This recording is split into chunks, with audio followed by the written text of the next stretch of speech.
Hello, students. How are you all? I hope you are fine. And we are reading chapter 7, Fair Play. And we have read the page number first. हमने इसका page number first read out कर लिया है. और chapter का जो name है वो है फेयर प्ले. और अब हम इसको आगे देखने वाले हैं. हमने देखा कि इसमें दो फ्रेंड है, जुम्मन शेख एंड अगलू चौधरी. और दोनों बेस्ट फ्रेंड है. ठीक है. और जो जुम्मन शेख उसकी एक आंट होती है. और वो जो आंट है अपनी प्रॉपर्टी किसे दे देती है? अपने इसको नेफ्यू को, भतीजे को, जिसका नाम जुम्मन शेख है. और फिर प्रॉपर्टी लेने के बाद में कुछ साल बाद में उसके साथ में बैड बिहेव करता है, बुरा व्यवहार करता है, उसको ढंग से खाना भी नहीं देता. उसकी वाइफ भी उसके साथ में बैड बिहेव रखती है. तो जो उसकी आंट है वो कहती है कि ठीक है कि आप मुझे अलाउंस दे दीजिए, भत्ता दे दीजिए, या मुझे कुछ पैसा दे दीजिए जिससे मैं अपना किचन तैयार कर सकूं और मैं खुद ही बनाकर खा सकूं और तुम पे निर्भर ना रह सकूं. तो उसको जुम्मन शेख मना कर देता है. और इस बात को लेकर जो उसकी आंट है वो बोलती है कि मैं पंचायत में जाऊंगी इस मामले को लेकर. तो अब हम इसको आगे बढ़ाते हैं और देखते हैं कि क्या है इसके अंदर. Let's starts now. तो हम अब इसको स्टार्ट कर रहे हैं और देख लेते हैं. आइए. तो जैसा कि मैंने पहले भी बताया था, ये जुम्मन शेख है, ये उनकी आंट है. और ये जुम्मन शेख की कौन है? वाइफ. तो ये है वाइफ. ओके. और ये दोनों जो है ये इसके साथ में बैड बिहेव करते हैं. देखिए इसका खाना किस प्रकार से है, कैसे इसके सब कुछ टूटे फूटे, दीवारें भी टूटी हुई है. तो जबकि पूरी प्रॉपर्टी इसी की है, इसको सही ढंग से खाना भी नहीं दिया जाता, इसका बेलन यहाँ पड़ा है, ये सब कुछ इसके साथ में बुरा व्यवहार किया जाता है. ओके. तो अब हम इसको आगे देखते हैं. आगे पार्ट सेकंड, पार्ट फर्स्ट हमने देख लिया था. The panchayat was held the same evening under an old banyan tree. की जो पंचायत है वो होती है उसी शाम को. कहाँ पर? बरगद के पेड़ के नीचे. Jumman stood up and said. और जो जुम्मन है वो खड़ा रहता है, वहाँ पर बोलता है, the voice of panch is the voice of God. कि जो पंचों की आवाज़ है वो ईश्वर की आवाज़ है. कौन बोल रहा है? जुम्मन बोल रहा है. Let my aunt nominate the head panch. और जो मेरी आंट है वही हेड पंच को नॉमिनेट करे, वही जो है हेड पंच कौन बनाए? मेरी आंट बनाए.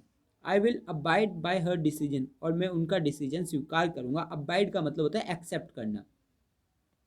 एक्सेप्ट. ओके. फॉलो करना, एक्सेप्ट करना. तो मैं फॉलो करूंगा उन्हीं का डिसीजन. जो हेड पंच होगा, जो मुखिया होगा, जो जो डिसीजन आएगा. The panch knows neither friend nor enemy. जो पंच है ना तो उसका कोई दोस्त होता है ना कोई दुश्मन, सब उसके लिए बराबर होते हैं पंच के लिए. What do you say to अगलू चौधरी. तुम अगलू चौधरी से क्या कहना चाहोगे? The old lady announced. Old lady ने कहा. Fine, replied Jumman, hiding his joy over unexpected piece of luck. कि जो बोलता है ठीक है. जुम्मन अपनी जो खुशी है वो छुपाते हुए बोलता है, जिसको वो अनएक्सपेक्टेड पीस ऑफ लक, मतलब कि उसको लगा कि जो आंट है वो तो कह रही कि अगलू चौधरी को क्या किया जाए? पंच बनाया जाए.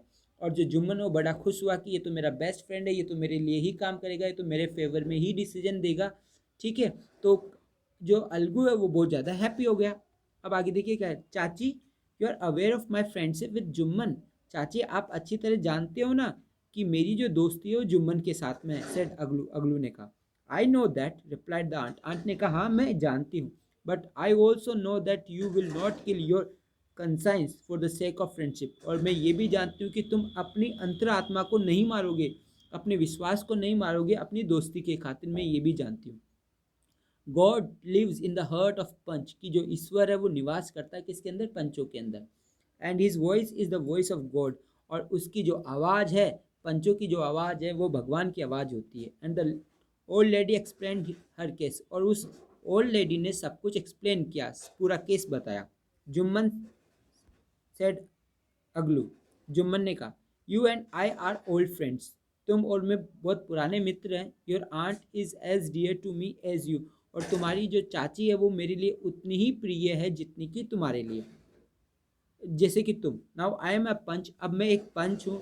You and your aunt are equal before me. तुम और तुम्हारी चाची दोनों बराबर है मेरे सामने इस वक्त. वॉट यू टू से इन योर डिफेंस. बताओ कि तुम अपने डिफेंस में, अपने बचाव में क्या कहना चाहते हो. 3 years. अब जो जुम्मन है वो कह रहा है, क्या कह रहा है देखिए.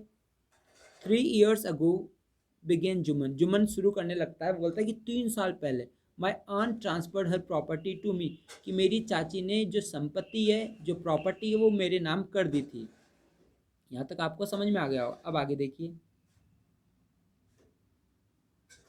I promise to support her as long as she lived, और मैंने प्रॉमिस किया था कि मैं इन्हें सपोर्ट करूंगा, इनकी हेल्प करूंगा जितने समय तक ये लिव करती है, जीवित है। I have done all I could, मैंने वो सब कुछ किया जो मैं कर सकता था। There have been a couple of quarrel between my wife and her, couple of quarrel sorry, और जो अ कपल ऑफ क्वेरल्स, और दो तीन झगड़े भी हुए मेरी पत्नी और उनके बीच में, but I can't stop on it, और लेकिन मैं इसे रोक नहीं पाया। Now my aunt is claiming a monthly allowance from me, और जो मेरी चाची है वो मुझसे अब मासिक भत्ता, मतलब कि हर महीना कुछ पैसा मांग रही है ताकि वो अपना घर खर्च चला सके। दैट इज़ नॉट पॉसिबल, और ये संभव नहीं है। That's all I have to say, और यही मैं कहना चाहता हूँ। अब देखिए किस प्रकार से पंचायत बैठाई जाती है, आप इस पिक्चर के थ्रू अच्छी तरह समझ रहे होंगे।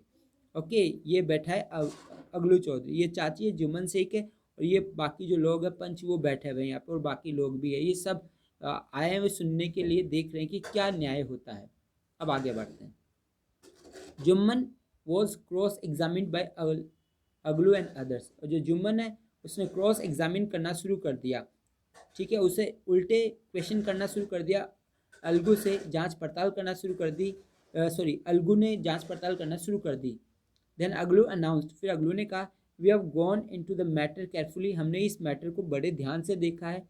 इन आवर ओपिनियन, मेरी ओपिनियन में, Jumman must pay his aunt a monthly allowance, की जो जुम्मन है वो निश्चित रूप से क्या करे, पे करे अपनी आंट को, क्या पे करे, जो मंथली अलाउंस है, जो मासिक जो भत्ता है वो पे करे, और as the property goes back to her, या ऐसा नहीं करता है, मासिक भत्ता नहीं देता है तो जो प्रॉपर्टी है वो वापस वो उसे कर दे जो उसकी चाची की है।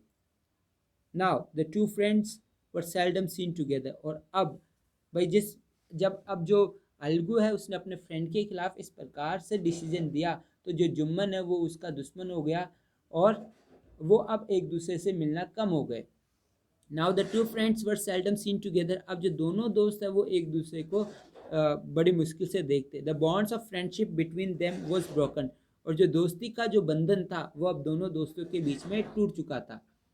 इनफैक्ट जुम्मन वॉज अलगूज एनिमी, अब तो जो जुम्मन है वो अलगू का दुश्मन हो गया था। एंड वॉन्टेड हिज रेवेंज, और वो अपना बदला लेना चाहता था। पार्ट थर्ड, अब इसका जो पार्ट थर्ड है वो देख लेते हैं। पार्ट थर्ड में क्या होता है, अभी हमने पार्ट फर्स्ट देखा, पार्ट सेकंड देख लिया, अब पार्ट थर्ड पर है हम।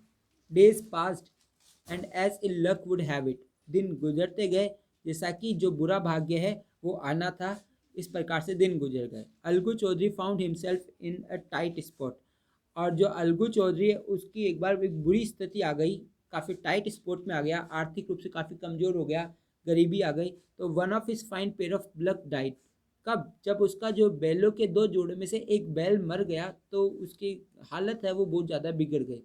ही sold the other to a Samjhu Sahu, तो उसने क्या किया, जो बचा हुआ एक बैल था, जो जोड़ी का एक बैल था, उसने किसको बेच दिया, समझू साहू को, साहू को बेच दिया, जो कि कार्ट ड्राइवर था, किसका, विलेज का, गांव का वो कार्ट ड्राइवर था, वो गाड़ी चलाया करता था।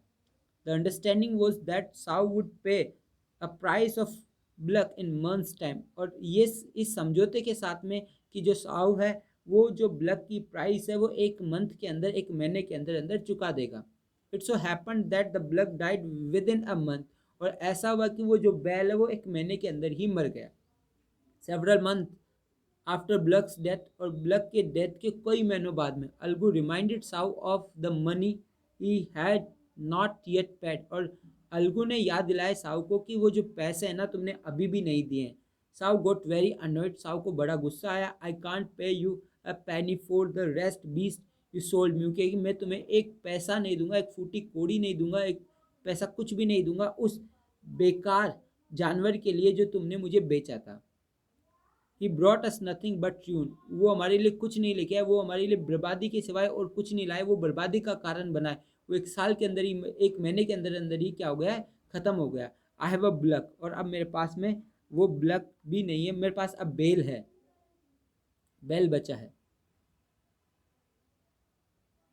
वो क्या बोल रहा है, आई हैव अ ब्लक, मेरे पास एक बेल है, use it for a month, तुम इसको एक मंथ यूज़ कर लो, then return it to me, और उसके बाद मुझे वापस लौटा देना। No money for the dead bullock, उस मरे हुए बैल के लिए कोई पैसा नहीं है। ही सेड एंग्रीली, और उसने बड़े गुस्से से कहा। तो यहाँ तक आपको समझ में आया होगा, और इस चैप्टर को हम यहीं तक पढ़ेंगे। बाकी जो बचा हुआ चैप्टर, जो रिमेनिंग चैप्टर, उसको हम आगे बाद में लेंगे। Good bye, take care yourself.